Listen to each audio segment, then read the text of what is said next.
Tónlistarhátíðin Drangey Music Festival verður haldin næstu helgi í Skagafirði. Áskell Heiðar Ásgeirsson, viðburðarstjóri.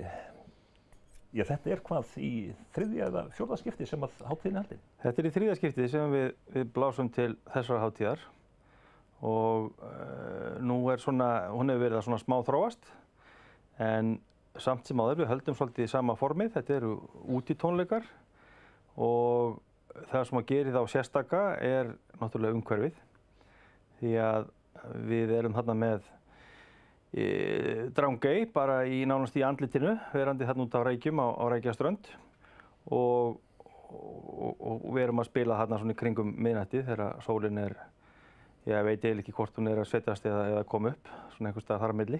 Býtum ef ég myndi nú slá Reyki inn í GPS-ið hjá mér, þá myndi ég nú fá ansi marga Reyki upp. Já, það eru víða Reykir.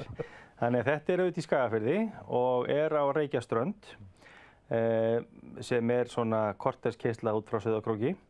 Undirtitill hátíðarinnar sem sagt það sem vegurinn endar og þetta sannarlega það sem vegurinn endar á Reykjaströndinni. Margir auðvitað kannast við Grettislaug en þetta sem sagt haldið þar við Grettislaug og þetta mjög fjölsóttur ferðamannastaður þó að hann láti kannski ekki mikið yfir sér og þetta eins og ég segi svona kortérskeisla frá Króknum. Og þetta sem sagt á laugardagskvöldinu en ekki allt í lagi að mæta föstudagskvöldinu í dag? Jú, að gera. Það er mikið að vera í Skagafirði þessa helgi. Það eru þarna haldnir lummudagar og það er stórt fótboltamót á Sauðárkróki þannig að fjörðurinn fullur af fólki og það er rekið tjaldstæði og kaffihús út á Reykjum og gisting og það er líka þaðan fara siglingar út í Drangey. Þannig að það er að gera að búa sig til helgi þarna út á Reykjaströndinni fyrir fjölskylduna og kíkja út í eyju eða á sjóstöng og sitja niður tjald. Því að við hugsum þetta fyrst og fremst sem fjölskylduhátíð. Við viljum að fólk komi þarna og öllum líði vel. Við viljum að sjálfsögðu fá úlingana með en þetta er ekki úlingapartí per se, heldur á öll fjölskyldan að geta verið þarna saman. En hljómsveitirnar sem að koma fram og lista fólkið höfða þá til allra? Það er svona pælingin. Við erum með MC Gauta sem að vissulega nú aðeins í yngri hópnum og Amma Badama mögulega líka. Við erum með þarna frábæra heima hljómsveit sem heitir Kontalgen Funeral og svo eru þeir þarna félagarnir Jónas Sig og hans frábæra band og Múkisson með hljómsveit og við vonum bara að þetta höfði til sem flestra. Þetta þannig stundum gripið í svona einhverja klisjur að þarna sé landslið í tónlist en ég held allavega að þetta sé vel skipað og Jónas hefur komið til okkar áður, var hjá okkur í fyrsta skipti, slútaði fyrstu hátíðinni með miklum stæl. Múkisson erum við búin að vera að reyna að fá öll árin 3 því að hann einhvern veginn bara passar svo vel inn í umhverfið þarna og síðan frábært að fá þau hérna með okkur líka. Þannig að þetta vonandi finna allir eitthvað fyrir sitt hæfi þarna.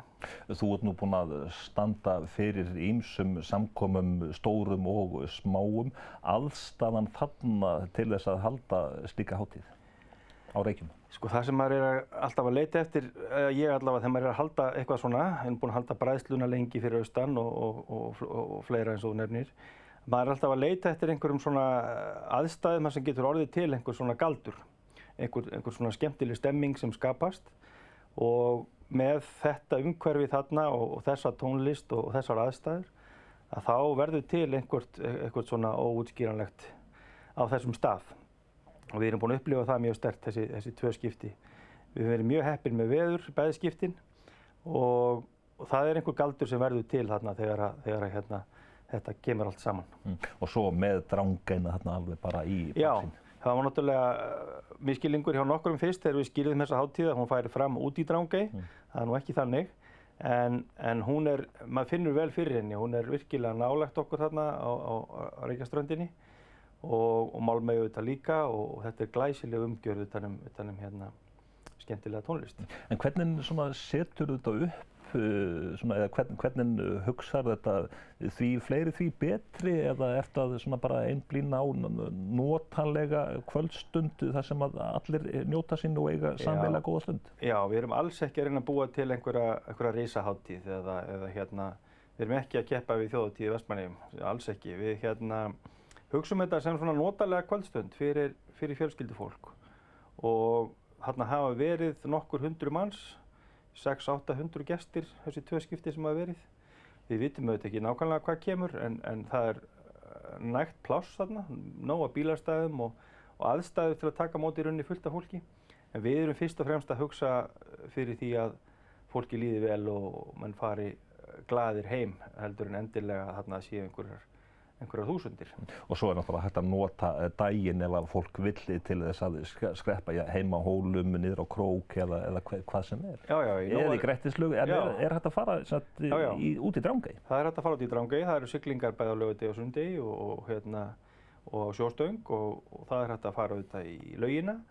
Og svo er auðvitað Skagafjörðurinn fullur af alls konar tækifærum og ekki síst eins og ég segi þessa helgi þegar það eru lummudagar í bænum og bærinn skreyttur og fullt af fólki.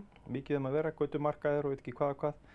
Þannig að það ætti enginn að láta sér leiðast í Skagafirðinum þessa helgi. Og það er hægt að kynna sér dagskrána og allt saman einhvers staðar inn á vefnum eða hvað? Jú, við erum með þetta inn á fésbókinni og það er alls staðar hægt að finna upplýsingar um þetta og við erum að reyna að koma þessu vel á framfæri núna. Þakka þér fyrir Áskell Heiðar og við höldum hér áfram rétt á eftir.